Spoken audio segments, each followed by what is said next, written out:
Welcome, everybody, to Breakroad 35 International Business 101, Part 3. My name is Steve Hoffman, VP of Global Operations for Breakroad 35 International.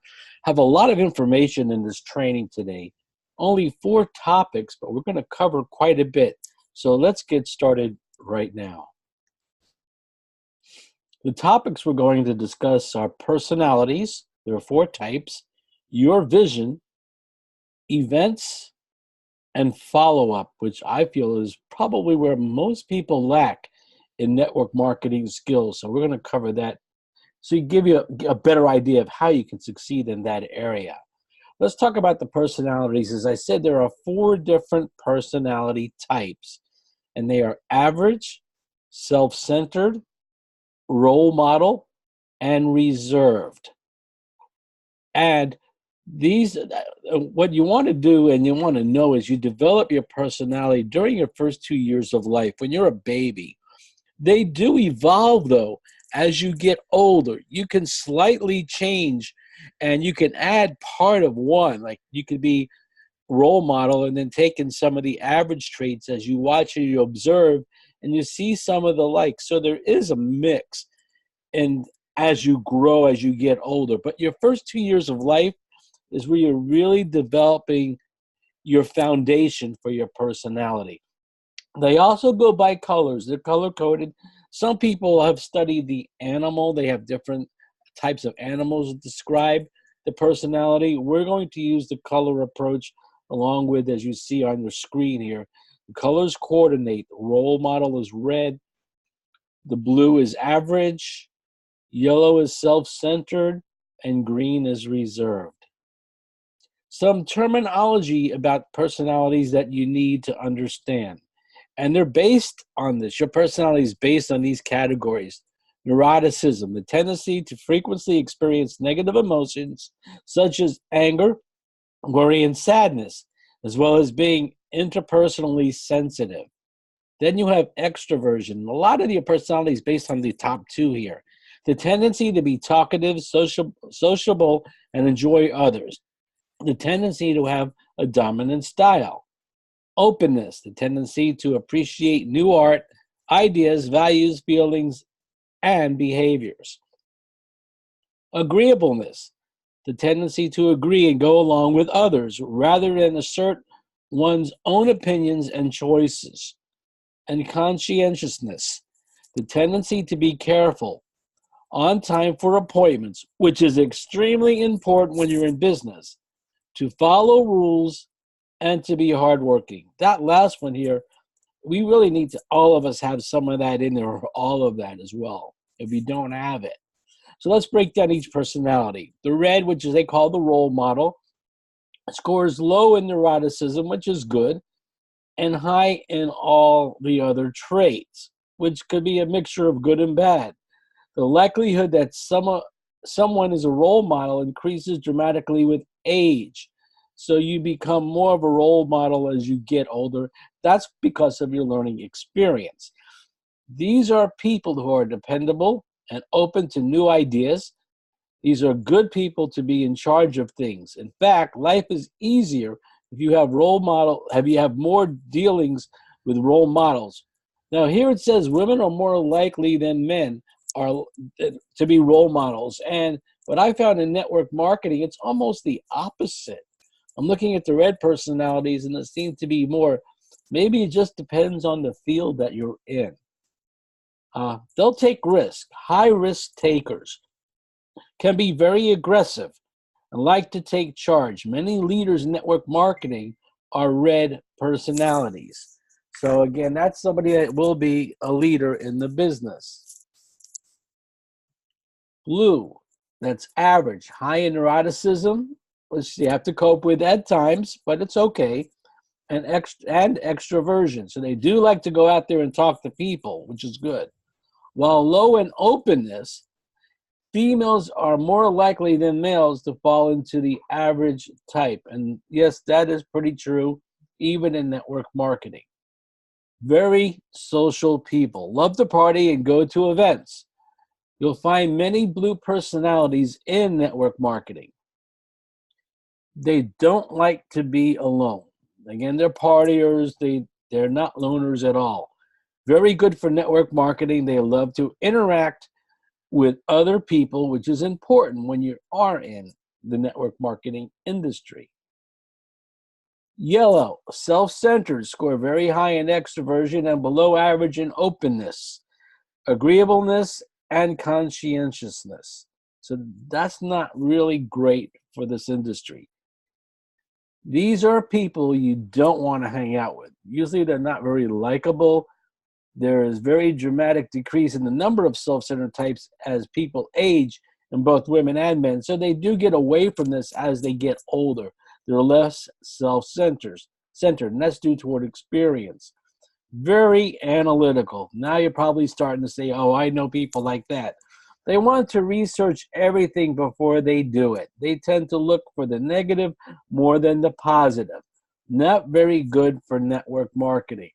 You know, those are the people that say, I'll think about it. I need to check things out. Difficult to work with and lack social skills. As I said, not very good for the network marketing industry. Green, reserved, emotionally stable, but not open to or neurotic.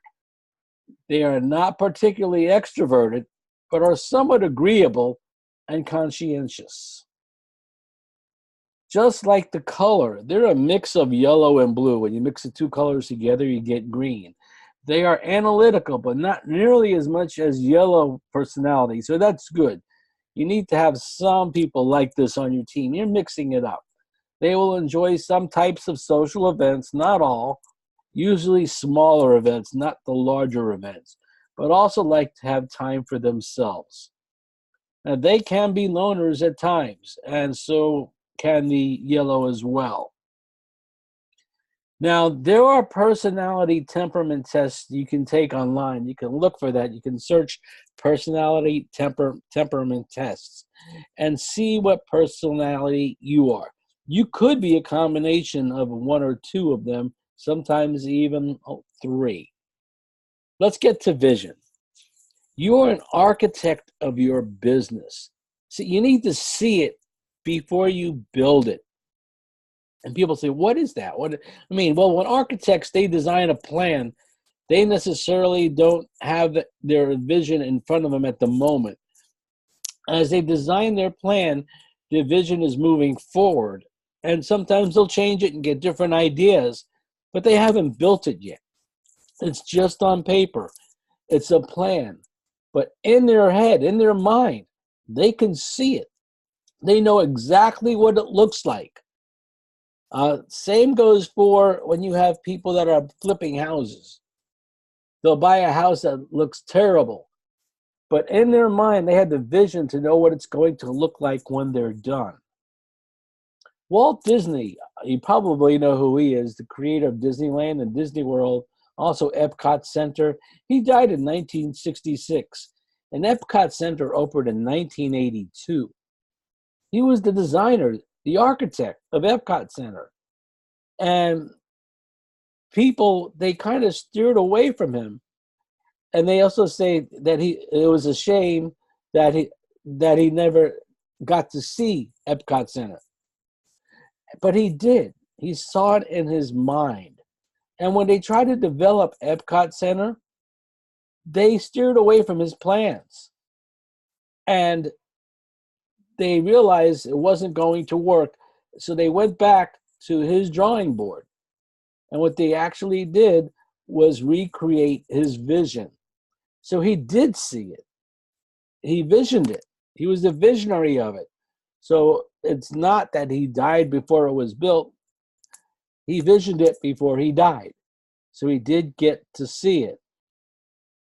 As I said, the family tried to recreate their own vision of Disney World, but it didn't work because they couldn't recreate his vision. And in business, the same thing. Not everybody's going to recreate your vision. You have to share your vision with others. But they may not follow it exactly, and they'll adapt it and create their own vision. But you must have some vision when you're in business. So it is so important that you understand how vision works.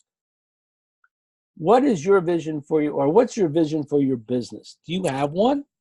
Did you really see what your future is going to be in Break Road 35 International? Do you have an idea? Do you know where you want to go? Are you in focus? Because, like you see here, it's an example of a person playing pool. Part of the picture, as you can see, or everything you see here, is out of focus. Do you know the name of this person? Do you know who this person is? It may be a close friend, but they're out of focus. And in order to succeed, you need to focus on your goal. So that is the number 3 ball, which they have in focus. And that's how they develop success, by using that focus and staying focused with their plan, with their vision. Because if it's out of focus, it's not in vision.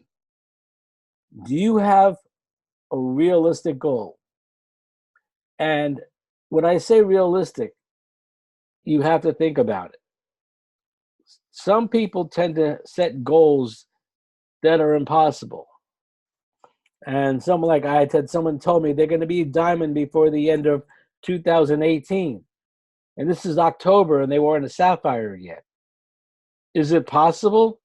Yes, but highly unlikely. You want to think about going sapphire first, then get to diamond. Create the realistic goals. To go diamond, you have to know what it's like to go sapphire first. And that's not the only step to get to diamond. You have to build a team. Do you have your directs that you need to go diamond? Again, very critical. Do you have a game plan for your business? Or you're just winging it? You can't wing it. You have to create your game plan or even your business plan. In traditional business, they have a business plan. To have vision, you must be in focus with your plan. You have to decide, am I going to do this, or am I going to watch other people do it? Do you like to look at pictures that are out of focus? Think about it. You don't. You want to look at pictures that you can see. Well, your business is your picture for your future. So you need to be focused on that. Every single day, you got to think about your business. Whether you work it or not, you need to think about your business. If you were the picture of your business right now, at this moment, would you be in focus or out of focus? And I like to ask that question, and you should ask this question to people on your team. At this moment, if you were the picture of your business, would you be in focus or out of focus? And the answer, more than 90% of the time, and that's a high number, is out of focus.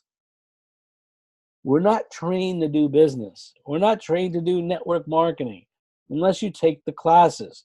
So you want to be in focus. Now, how do I remain in focus?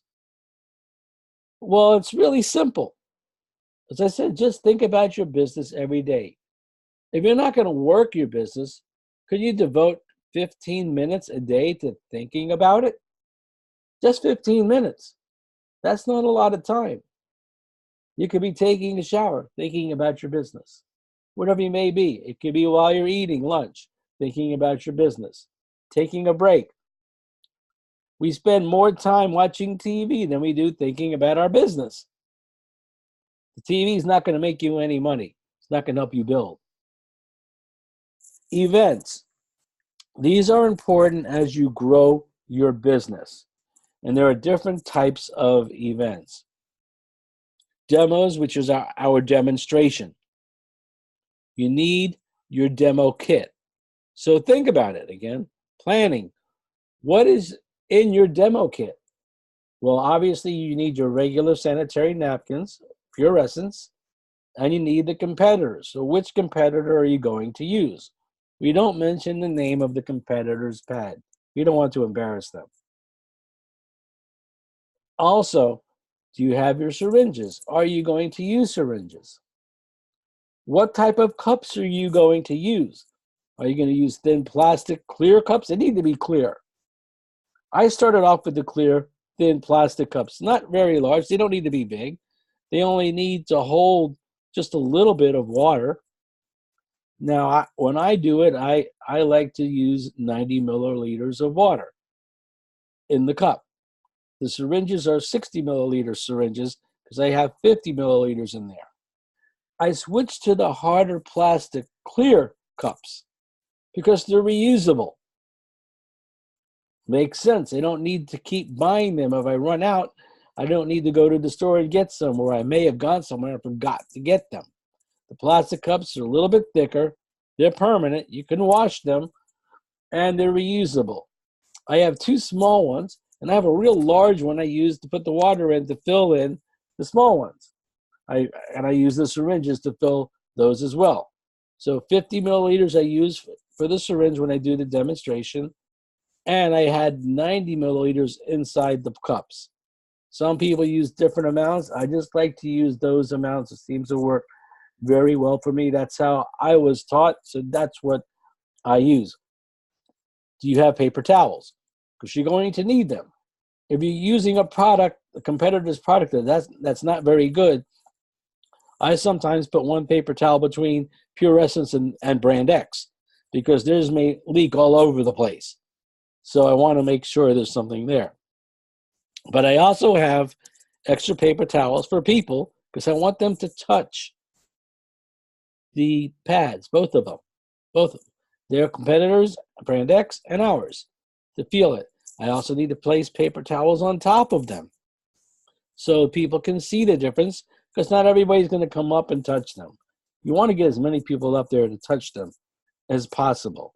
So make sure you have everything you need for your demo kit. I have a little bag. I have a Break Road bag I carry that around with, like a Break Road canvas bag. Workshops. As you grow your business, you can develop your demos into workshops, which are going to be larger crowds, but then you can add some education. With small groups, you just want to focus on the demo. Don't spend a lot of time. The workshops, you're going to do more education. What type of education? Well, some of the extra benefits. Let people know about cancer awareness, that cervical cancer is increasing as time goes on. You can talk about, maybe you can even bring up some testimonials as well. I find testimonials work great. As we add more products in your country, you want to talk a little bit about the other products. Like right now in the Philippines, they have all the products. They have Blue Life, which is the alkaline water drops. We have a demonstration for that. So you can add a second demonstration. But education as well. I don't get into the compensation or the business aspect because then your meeting becomes too long. Training. This is an event. What is your topic or topics? And you have a workbook. Now, it doesn't have to be a physical binded book. It can be flyers or a handbook, pages that you put together that you stapled that will follow your presentation. Because I find out when people have something in front of them and they can write down notes, it'll instill in their mind and in their vision a lot better. So handouts are very good. Doesn't have to be a physical workbook. As you really grow big and have thousands of people on your team, maybe later on it could be something that's binded. And you're saying, well, this is going to start costing money. Demos don't need to cost anything. They can be in small locations. Workshops, you can find places that are free or very low cost, and people on your team can help pay for the event. Not your guests. They don't pay. They're free. Training. This is where you get you and your leaders and the other distributors all chip in. If you need a meeting place or you need copies that have to be printed and stapled. That's why I recommend the people, if you're going to start doing this, you need to invest in a really good laser printer. Doesn't have to be color. Fast, high-speed laser printer. And you can save money by doing your own printing, and then you just staple them. That's what I did. Motivational events. That's for your team. This is about energy, awards, vision. You can create your own team awards. You can have your own team contests and do that. As you make money, you want to reinvest that in your business. So as you grow, you want to plan these big events. You're becoming the leader. It could be a 3 or 4 hour event. It doesn't need to be a getaway weekend. This is really to pump people up, keep them in focus. Leadership Academy, okay? And this is a getaway day or weekend. Usually and over Friday, Saturday, and Sunday, or just a Saturday and Sunday.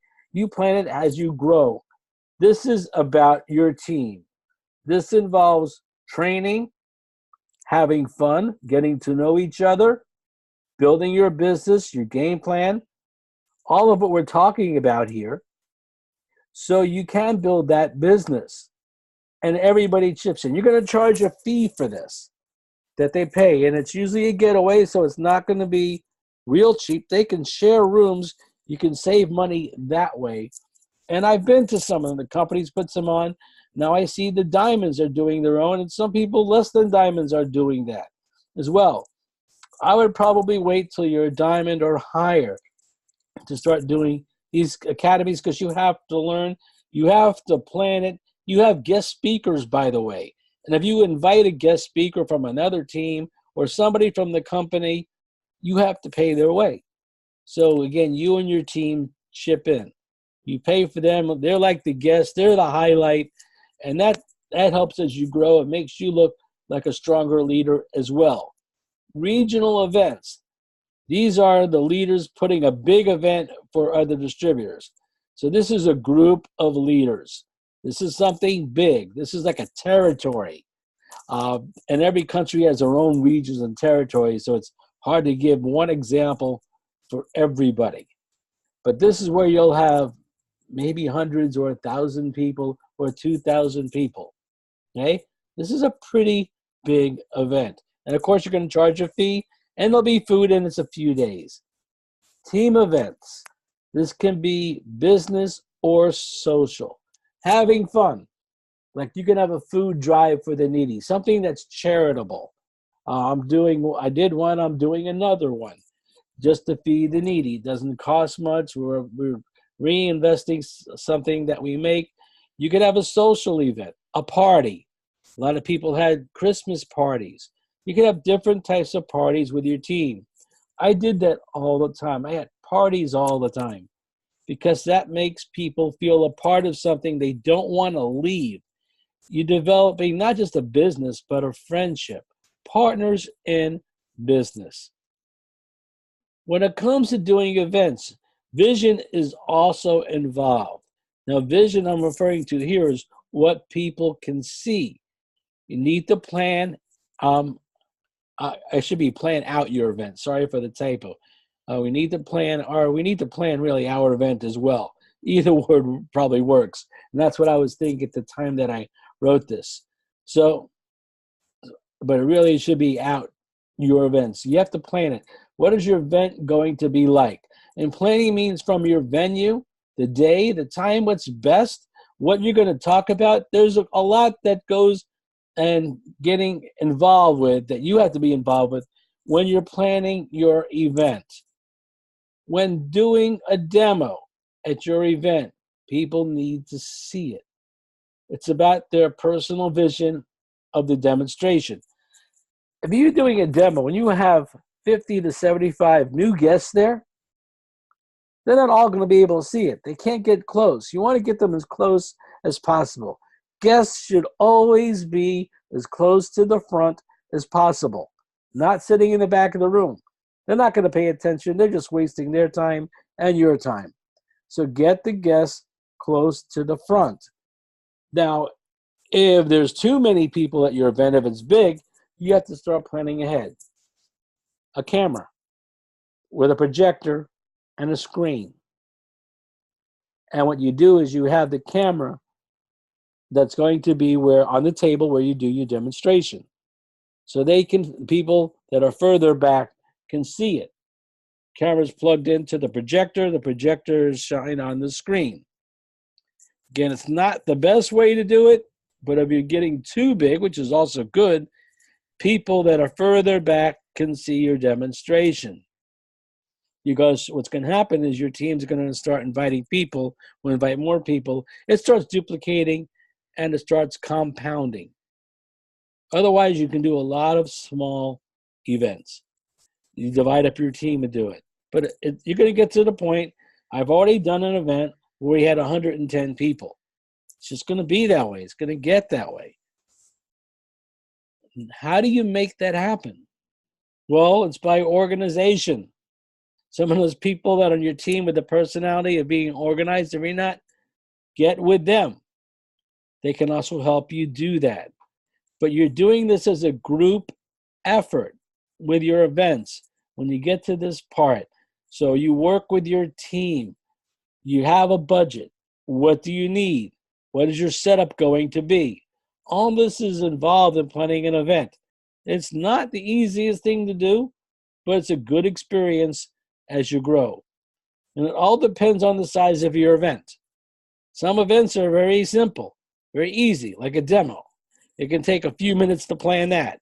Where a big event could take days of effort and work.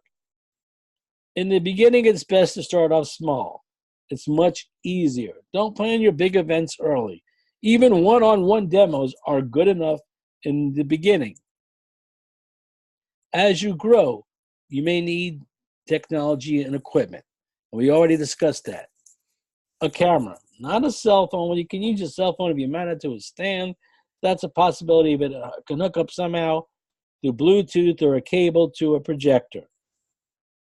And you may even need to upgrade your technology as you make more money. I decided to get a high-end projector, and I got a very different type of screen. It's a wide screen. Doesn't go up tall. It's easy to carry around. It's 2 parts. It's just something that I like that I got in the U.S., and it was so nice. I had it shipped here because it cost probably more to ship it than I paid for the screen. But it was so different, and people haven't seen that. And they get impressed when they see something new. But at the same time, it's a wider screen, and it works so much better when you're doing training or you're going to have a video from the demo on the screen through the projector. Follow-up, our last category, and then we're going to be done for today.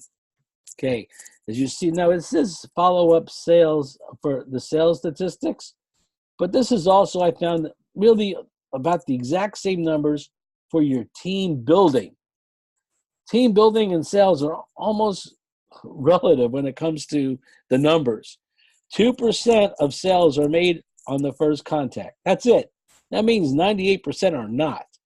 3% of the sales are made on the second contact. How many people even get to the second contact? 5% of sales are made on the third contact. We're talking about small numbers. 10% of sales are made on the fourth. And look at that, 80%. It takes 5 to 12 contacts to close that sale. Well, it takes 5 to 12 contacts with your new team member to get them going. To have an 80% success rate with your team, you need to contact them, not just really contact, you need to work with them 5 to 12 times. And people say, oh, they're not seeing it. And you only contacted them 1 or 2 times. And I'm not meaning just email them without a response. This is a contact where you're speaking to them, communicating with them, somehow communicating with them. And at that point, you still have a 20% chance it won't happen.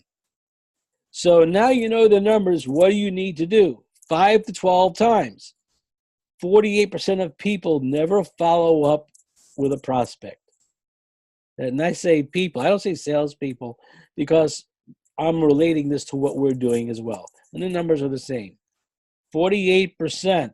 So not only do you need to do it, you need to teach your team to do this. This is one of the most important graphics I've seen for network marketing. This one. 25% of the people make a second contact, and then stop.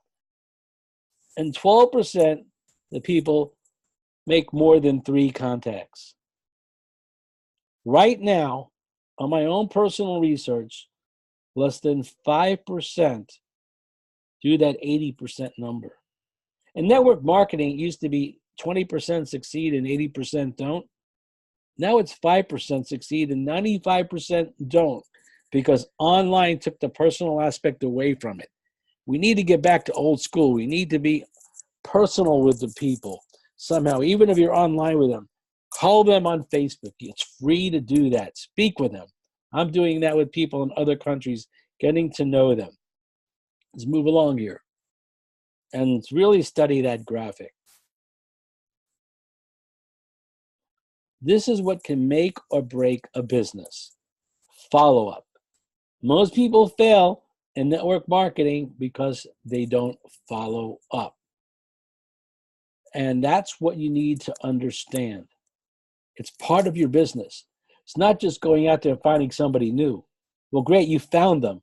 Now develop them. Teach them what we're learning today. It's the process of duplication. What you do, they need to do. Their team needs to do. Their team needs to do. It needs to go down and down and down. That's why it's called a down line. And it starts with the up line, which is you, the sponsor. Hopefully your upline is doing the same. You build a team. How are you following up with the team? What is your strategy for doing it? What are your tools? Is it a phone call? Is it an email? Is it social media? What are you doing? Are you physically speaking to them? Are you doing webinars like this? Are you training? Are you doing demos? Sometimes they're in a different country. So you have to decide how you're going to build a team there and how you follow up. Are you following up with your team in general? Most people are not. They sponsor somebody and forget about it. Some guy told me years ago in network marketing, well, network marketing is about recruiting 100 people. It's like throwing spaghetti against the wall and seeing what sticks. And you work with the people that stick. No, give them the same opportunity you have to succeed. You don't throw them up against the wall. You work with them. We're not spaghetti. We're people. And you want to make sure that you're giving them an opportunity to build a team and a business. What is follow-up? People ask me that all the time. It's common sense. How would you like your sponsor to work with you? Ask yourself that question. You have a sponsor. Are they doing webinars? Are they doing emails? Are they on Facebook? Are they communicating with you? Now, I will tell you, it's up to the downline to reach out to the sponsor. Why? Because the sponsor is working with many people. So if you need help, you also have to contact your sponsor. The sponsor can check in on you once in a while, mainly through emails, through social media, through webinars. Don't be afraid to ask your sponsor for help. You don't understand something, you just ask. That's all it takes. Most network marketers have never had any formal business training. And we're talking about most, probably more than 95%. Oh, that costs money, I'm not going to do it. Well, guess what? The highest paying fields in the world usually cost the most money to get there. It's the way it is. Doctors, lawyers, look at all the schooling they got to go through. Fortunately, in network marketing, our training is pretty cheap, and a lot of it's free. But you got to attend, got to participate. They don't have the vision, or they are out of focus. Okay? People that are in network marketing, again, they don't have the vision, out of focus, so they don't follow up. That's where this all entangles or with each other. They intertwine is a better word. They don't have direction. People that get into business, they don't know what to do. Does your team know what to do? Do they do they know how to get a package? Do they know how to sponsor somebody? Do they know how to do a demo? These are things that are important. They don't have any set up form of communication. What is your form of communication with your team? How about their form of communication with their prospects? Do you talk about that?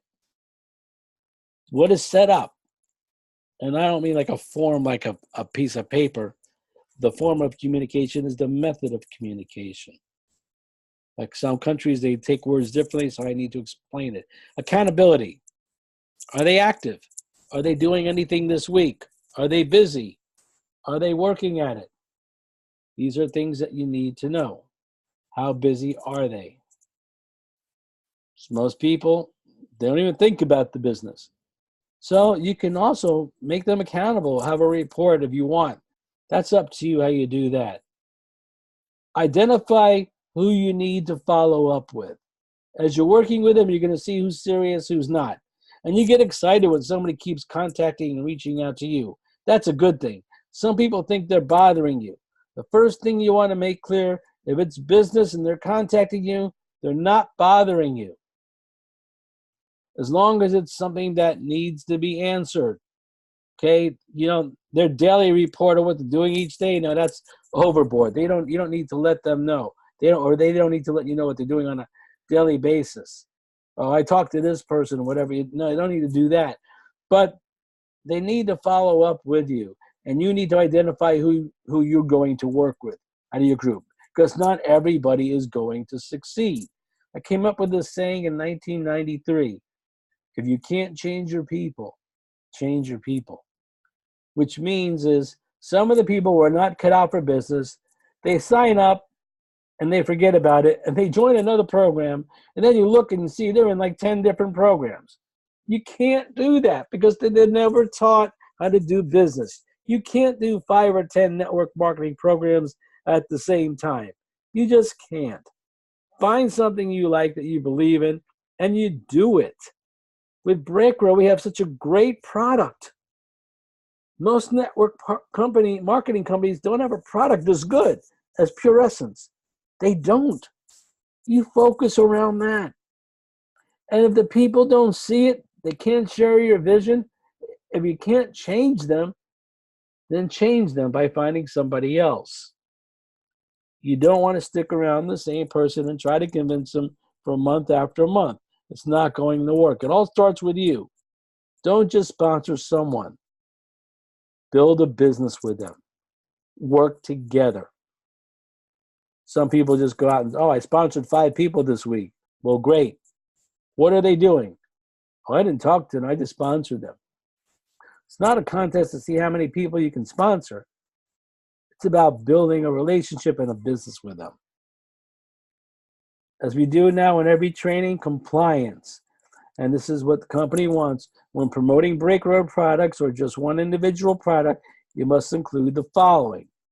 If it's just one product, this product is not a medicinal drug and should not be used to treat symptoms of any disease. You can name the product if you want. You put that there. If it's multiple products, you can go BreakRoad products or BreakRoad 35 international products. Everyone are not medicinal drugs and should not be used to treat symptoms of any disease. It's important that we don't make any false claims. Other companies do that. We don't want to do that. Hopefully you found this training helpful. Again, Business 101, Part 3. There is Part 2, and there is Part 1. Going to stop the recording briefly at this time. And sorry that came back up there, but it's good to have that there as well. And let me stop the recording.